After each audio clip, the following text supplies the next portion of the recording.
Pendant très longtemps, l'image que nous avions des poissons était celle d'être simples, presque des automates évoluant dans l'eau sans réelle conscience. Une croyance populaire, ancrée dans nos esprits, voulait qu'ils ne ressentent rien, ou du moins, pas comme nous. Cette vision a largement influencé notre manière d'interagir avec le monde aquatique.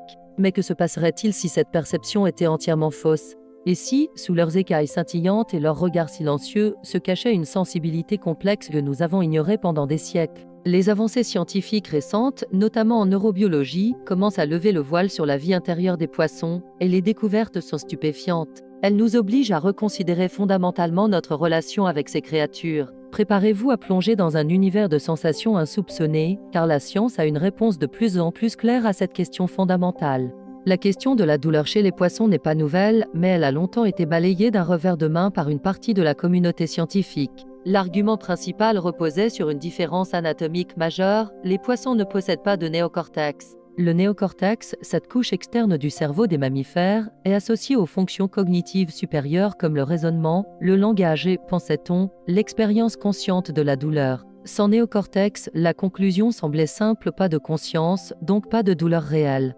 On parlait alors de nociception, un simple réflexe nerveux. C'était l'idée qu'un poisson pouvait réagir à une blessure, un peu comme notre jambe tressaille lorsqu'on tape sur le genou, mais sans l'expérience émotionnelle et désagréable que nous associons à la douleur. Cette perspective a permis de justifier de nombreuses pratiques sans se poser de questions éthiques. Mais cette vision était-elle trop simpliste, trop centrée sur le modèle humain?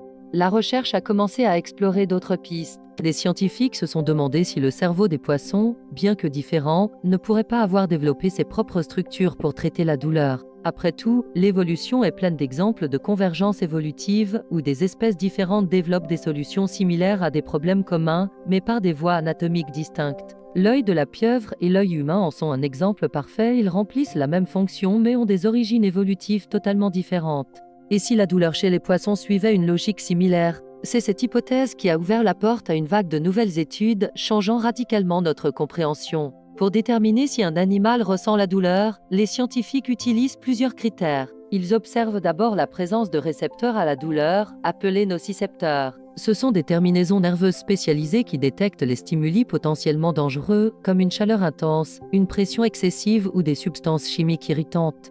De nombreuses études ont confirmé que les poissons possèdent bien ces nocicepteurs, répartis sur tout leur corps, y compris sur la tête, les lèvres et les nageoires. Lorsqu'ils sont activés, ces récepteurs envoient des signaux électriques le long des nerfs jusqu'à la moelle épinière, puis au cerveau. La simple présence de ces récepteurs ne suffit pas à prouver l'expérience de la douleur, mais c'est une première pièce essentielle du puzzle. Cela montre que, d'un point de vue physiologique, les poissons ont l'équipement de base pour détecter les blessures. Ensuite, les chercheurs analysent les réactions comportementales. Un simple réflexe de retrait est une chose, mais des changements de comportement à long terme en sont une autre. Une expérience désormais classique, menée par la biologiste Victoria Braithwaite, a consisté à injecter du venin d'abeille ou de l'acide acétique dans les lèvres de truites. Les poissons ont non seulement montré des réactions immédiates, comme se frotter les lèvres contre les parois de l'aquarium, mais leur comportement a été altéré pendant plusieurs heures.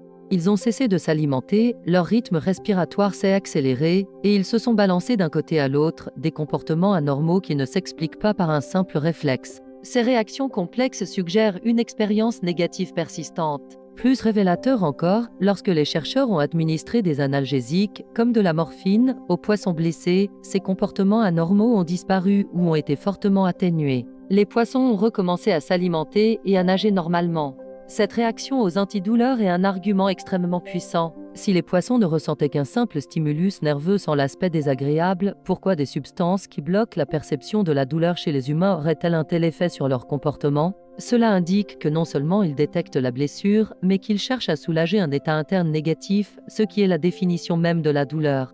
D'autres études ont exploré la dimension psychologique de la douleur chez les poissons. Par exemple, des chercheurs ont appris à des poissons zèbres à choisir entre deux environnements dans leur aquarium, l'un stérile et sans intérêt, l'autre enrichi avec des plantes et des cachettes. Naturellement, les poissons préféraient l'environnement enrichi, mais lorsque les scientifiques leur ont injecté une solution douloureuse et ont dissous un analgésique uniquement dans l'eau de l'environnement stérile, les poissons ont changé leur préférence.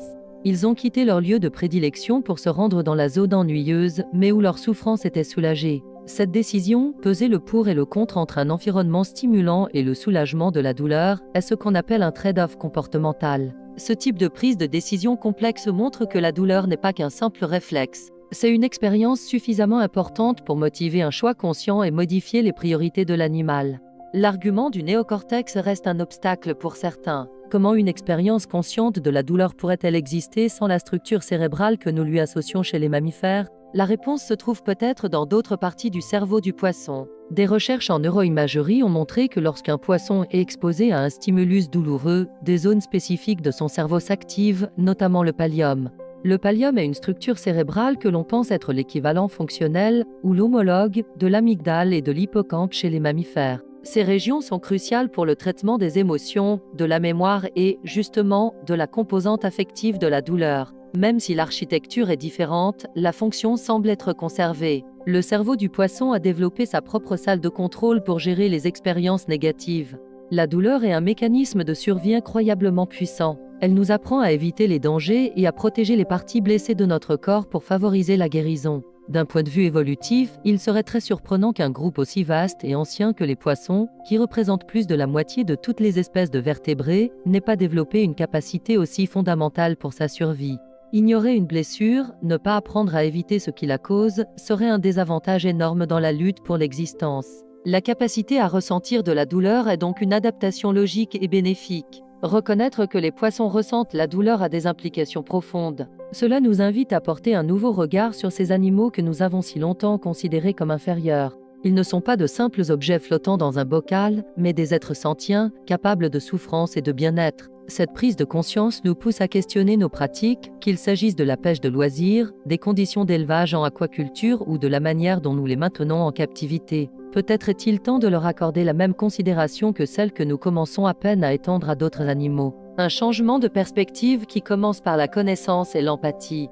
Le silence du monde aquatique n'est pas un signe d'absence de sensation. C'est simplement une autre langue, une autre forme d'existence que nous commençons tout juste à déchiffrer. Chaque nouvelle étude ajoute une pièce au puzzle, dessinant le portrait d'animaux bien plus complexes et sensibles que nous ne l'avions jamais imaginé. Alors la prochaine fois que vous observerez un poisson, rappelez-vous qu'un monde intérieur riche se cache peut-être derrière ses yeux.